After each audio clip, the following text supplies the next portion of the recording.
Ela tem formação variada. Primeiro cursou publicidade, depois jornalismo. Em seguida fez uma especialização em relações internacionais e, por último, se aventurou num mestrado em literatura. No primeiro bloco do Iluminuras de hoje, eu converso com a escritora Carol Nogueira, que acaba de lançar o primeiro livro dela.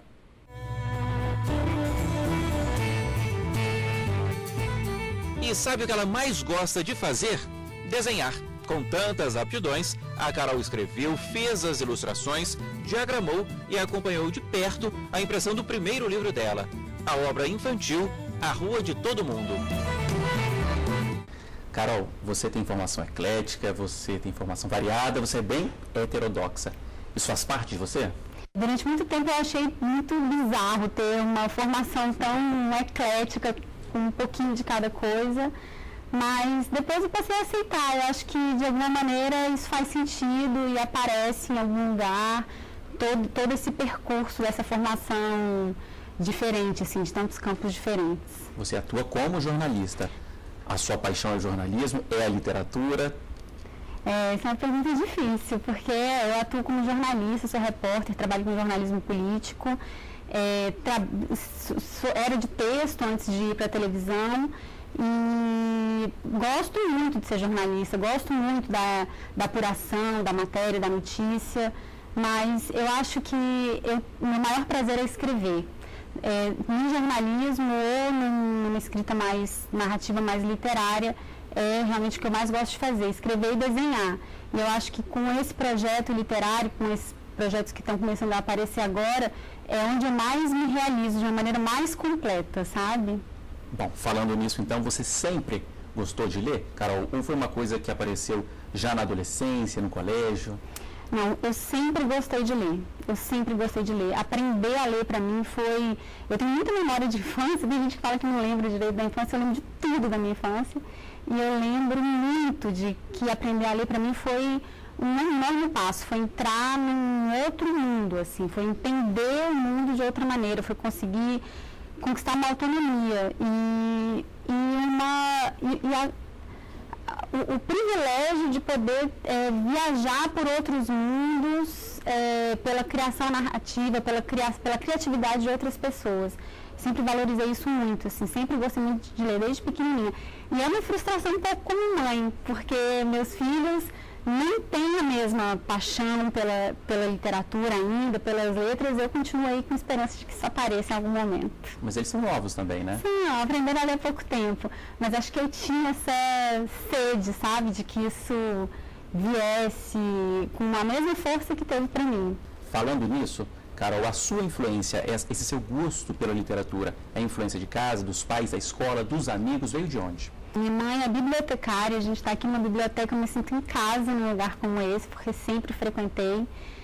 Meu pai é um cara que trabalha com vendas, mas que sempre teve um lado poético muito forte. Ele toca violão, sempre compôs música, sempre escreveu poema, poesia, sabe? Eu era completamente apaixonada pelas músicas que ele fazia e aquilo funcionava em mim como um estímulo a criar também. Acho também que nós somos 4 filhas, então uma casa que sempre estava muito movimentada, com cada um fazendo uma coisa diferente.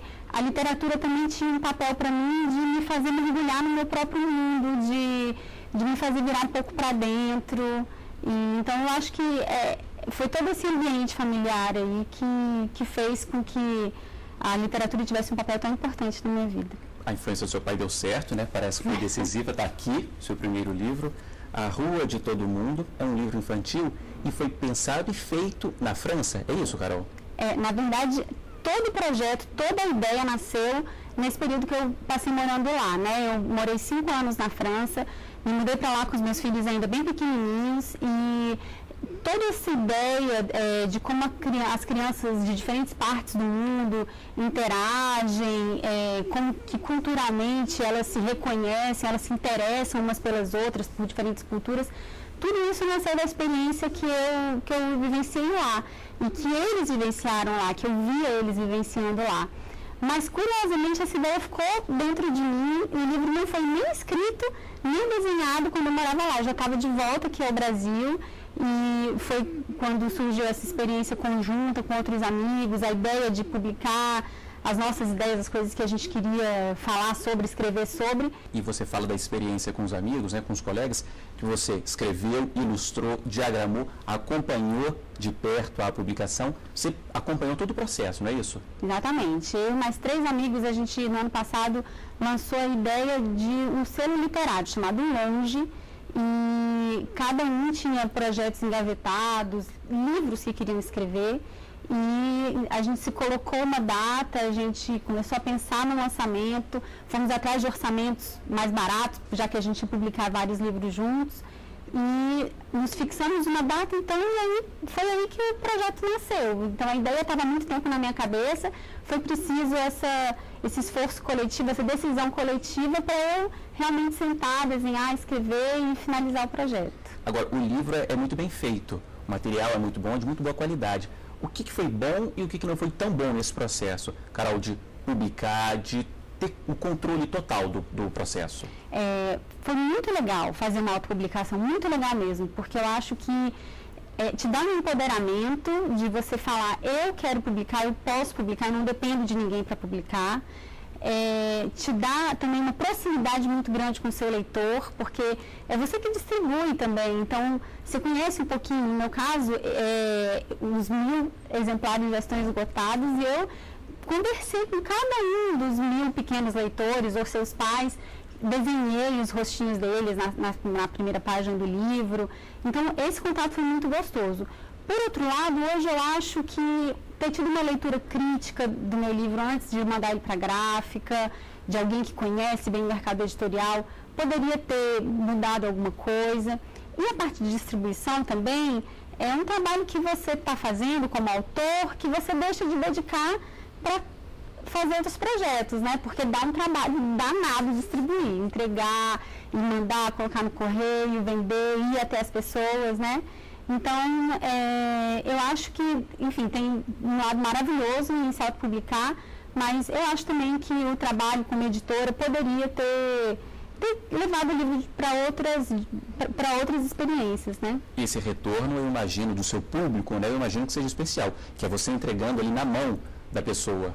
Isso eu imagino que seja muito diferente. Muito diferente. E o fato de que as pessoas, que existe um contato, né? A gente troca e-mails, eu peço a foto da criança e tal, também possibilita depois eu receber de volta, nossa, ela adorou, o personagem preferido dele é tal, as minhas filhas estão brincando de personagens, uma é uma personagem, outra é outra personagem, ela ficou curiosa sobre um determinado país, porque ela conheceu a personagem do livro.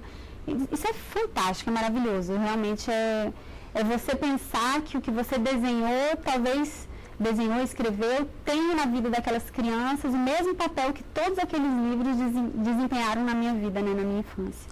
Voltando ao livro, a história especificamente, Carol, chama A Rua de Todo Mundo, é a história de vários personagens, cada um de um país diferente, não é isso? Exatamente, é uma rua, então, imaginária, uma rua mágica, em que cada um dos vizinhos vem de um país diferente.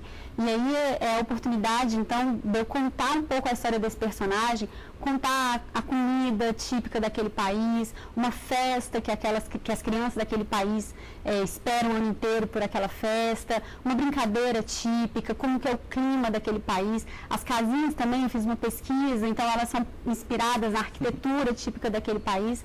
É a possibilidade de que as crianças também, ao mesmo tempo que descubram esse mundo lúdico, que conheçam esses personagens, conheçam também um pouco da história desses diferentes países, dessas diferentes culturas, né? E tenham, então, uma curiosidade sobre esse mundo que é enorme, que às vezes elas ali naqueles primeiros anos de vida ainda não têm essa dimensão do quanto que elas têm para descobrir. Vou aproveitar, Carol, que eu estou aqui com o livro na mão, imagino que muita gente tenha ficado curiosa, vou pedir para você ler um trechinho aqui para a gente, por favor.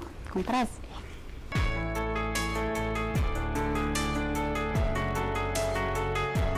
Aí vem a casa do José, um brasileirinho bom de bola e bom de boca, que ama arroz com feijão e adora brincar na rua. O Zé gosta de estar em quadrinhos e de tomar banho de mangueira. Ele sabe subir bem alto nas árvores e até pular no muro sem se machucar. E é exatamente isso que ele faz quando quer brincar na última casa da rua, onde mora uma criança incrível. E sabe quem mora na última casa da rua? E aí o leitor, né, o pequeno leitor, eu imagino que ele vai se imaginar. Aí, exatamente, né? Aí vem a parte do livro em que a criança se imagina mesmo, ela se coloca na história, né? E aí, depois de percorrer o livro inteiro, de conhecer personagens de vários países diferentes, de ver toda essa culturalidade enfim, os aspectos de cada um daqueles países, de ver esse mundo gigante, ela então tem, enfim, a possibilidade de se colocar dentro da história, de entender que, embora exista todas essas diferenças, ela está dentro, ela também faz parte dessas diferenças, ela também é única, ela também tem a comida preferida, o jogo preferido dela, e ela se coloca na história e vira protagonista também. Agora, Carol, é o seu primeiro livro? Foi um projeto solo ou vem mais livros por aí? O que você está planejando? Ah, não, eu tenho muita vontade de continuar, muita vontade de continuar. Eu tenho pelo menos 2 ideias importantes na cabeça, uma para um outro livro infantil, uma outra para um livro mais adulto, em que eu também trabalho com ilustração e texto, com um pouco de história em quadrinho, mas com uma linguagem mais nova. Tenho muita vontade de continuar publicando, sim. E o tempo, qual que é o seu tempo? Você me disse aqui que esse livro ficou bastante tempo na sua cabeça, amadurecendo. Esses outros é a mesma ideia ou você quer acelerar esse processo? Pois querer acelerar a gente sempre quer, né? Eu tenho, sim, a ansiedade de conseguir ter um tempo para parar e fazer, mas, de fato, como eu falei, a minha vida é feita de jornalismo, de tomar conta das crianças, né? São muitas coisas, mas eu tenho muita vontade de... Por outro lado, também esse projeto me fez perder a ansiedade de que nunca vai sair. Vai sair, tá lá em algum lugar, na hora, quando chegar a hora eles nascem. Carol, é isso, acabou o nosso tempo. Muito obrigado pela sua participação aqui conosco. Eu que agradeço, Paulo. Obrigado pelo convite. Bom, esse foi só o primeiro trecho do Iluminuras. Depois do intervalo, a nossa conversa continua, desta vez com o juiz Paulo Carmona.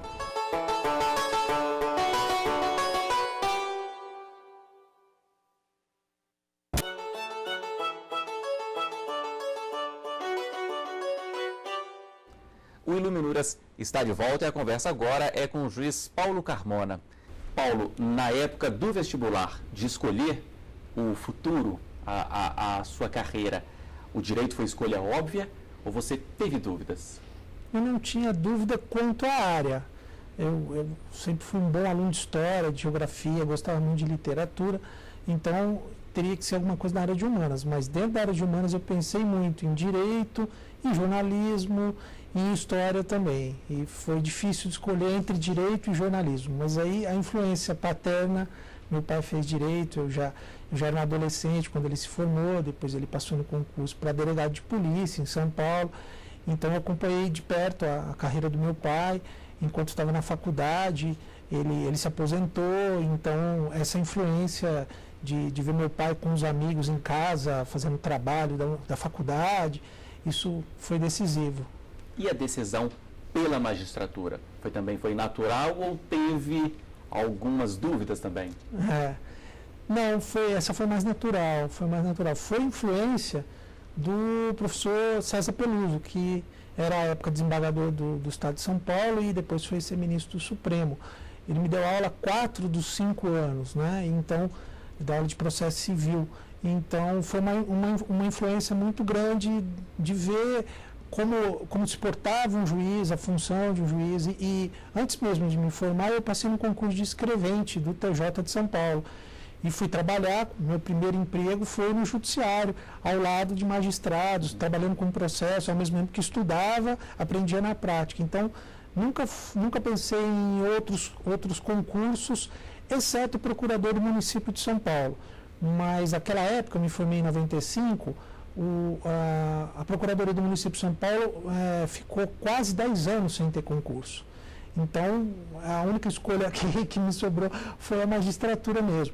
Assim que eu passei no concurso e vim embora para Brasília, tomei posse, 3 meses depois abri o concurso de procurador do município de São Paulo, e eu vim de São Paulo, capital, e eu cheguei a fazer a inscrição, e eram muitas vagas, porque era quase uma década sem abrir concurso, mas aí eu acabei desistindo, falei, não, acabei de chegar aqui em Brasília, a cidade me acolheu muito bem, gosto muito daqui, vou ficar por aqui mesmo. Mas ficou pensando ainda na carreira lá ou não? Esqueceu? Não, esqueci.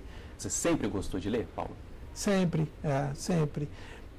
Mas eu não tenho muito tempo para ler as coisas que eu gosto. Gosto muito de ler sobre história, biografias, mas tenho muito pouco tempo para ler isso por conta da demanda do trabalho, das atividades acadêmicas, né? Eu tenho que ler muitas monografias, muitas dissertações, muitos trabalhos que os alunos entregam, provas, né? Essa é talvez a parte mais chata de ser professor, é corrigir prova, mas é necessário e são muitas provas, muitos alunos e isso toma um bom tempo, então não consigo ter tempo para ler as coisas que eu gostaria.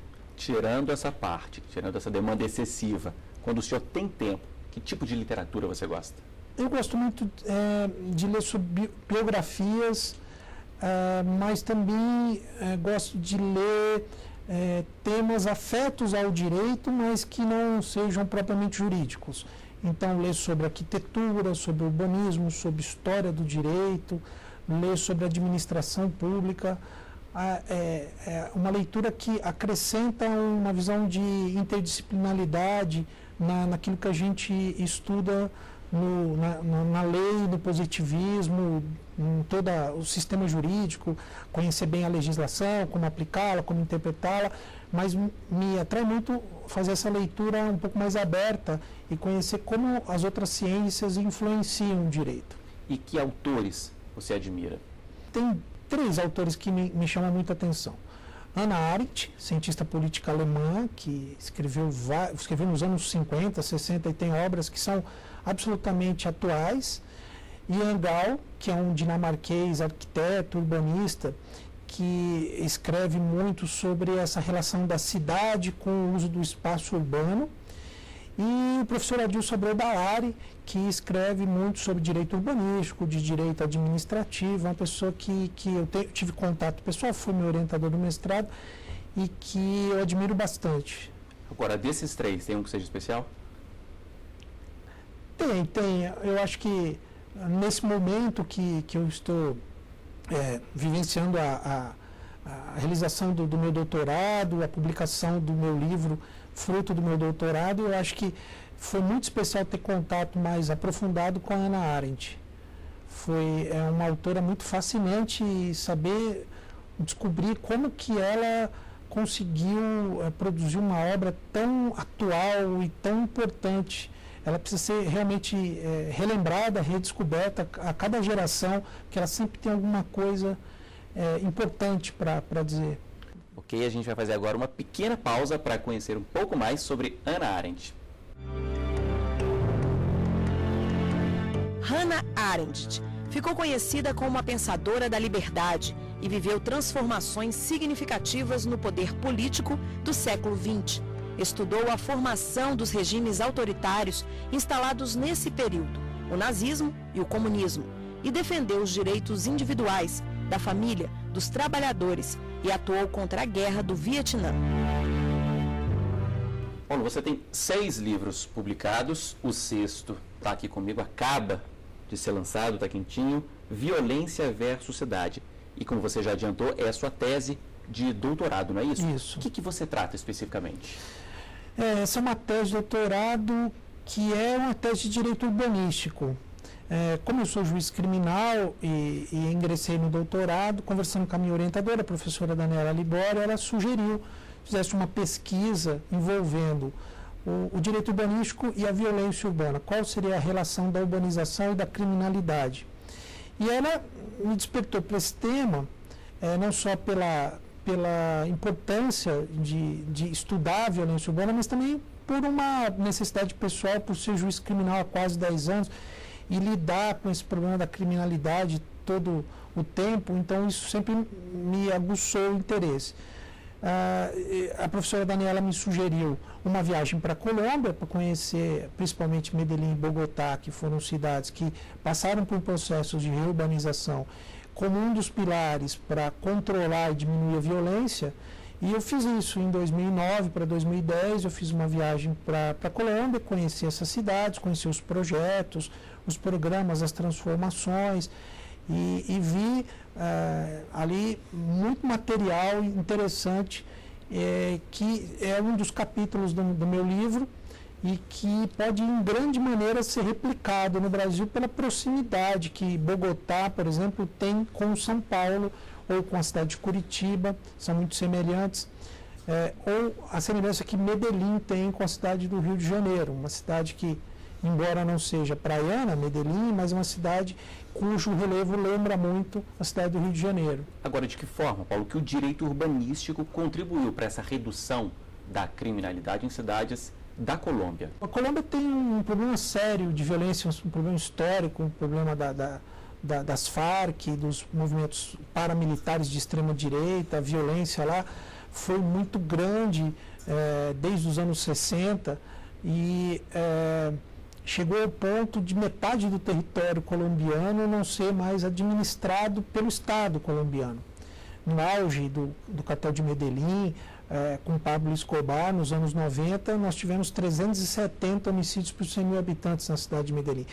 Uma curiosidade, os médicos brasileiros iam para a Colômbia, para Medellín especialmente, fazer residência em ortopedia, em áreas em que a violência propiciava uma quantidade grande de material para operação, gente baleada a todo tempo, enfim. E era um dos locais preferidos dos médicos para fazer residência nessas áreas, né?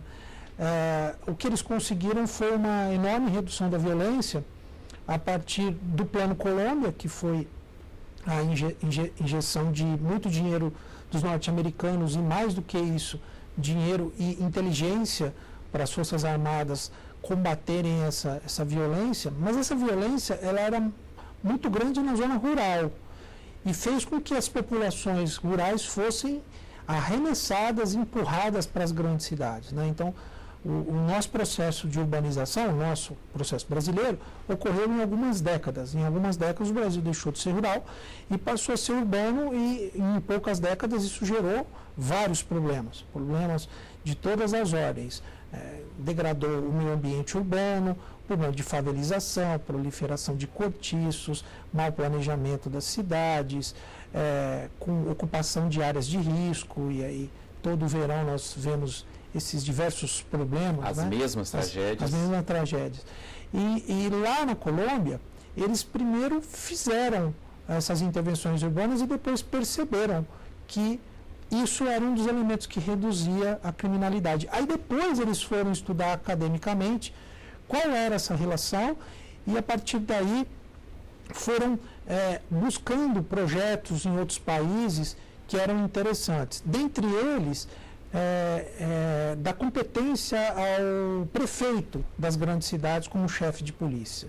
Isso é uma coisa que me chamou muita atenção lá na Colômbia. O chefe de polícia não é o governador da Antioquia, é o prefeito de Medellín. Isso obriga a que ele tenha uma visão mais ampla do fenômeno e que coloque todas as áreas, desde a área de infraestrutura, de obras, de educação, de saúde, todas as áreas se relacionando com o controle da violência. É uma experiência que a gente pode aplicar aqui no Brasil também? Pode. Dependeria, em grande escala, de uma mudança constitucional. O que a gente percebe aqui no Brasil, não só na área da violência, mas na área do planejamento urbanístico em geral, existe muito improviso e pouca técnica, né? Aqui nós fazemos tudo no improviso e é claro que a probabilidade de dar pouco resultado aumenta muito. Bom, a gente falou aqui sobre o seu 6º livro, eu sei que tem mais 2, queria que o senhor falasse. Então, uma é uma obra coletiva, são 4 alunos do mestrado que escreveram artigos sobre descentralização dos serviços públicos, nós reunimos esses artigos e fizemos uma obra coletiva que eu fui o organizador, fiz o prefácio e organizei essa obra com os meus mestrandos. Outra obra é uma obra individual, é um curso de Direito Urbanístico, está em fase de revisão. Paulo, é isso. Infelizmente, nosso tempo terminou. Obrigado pela presença. Eu que agradeço, estou à disposição. Bom, e muito obrigado a você que nos acompanhou aqui hoje no Iluminuras. termina aqui e para rever este e outros programas, basta acessar tvjustiça.jus.br. Até a semana que vem. Tchau.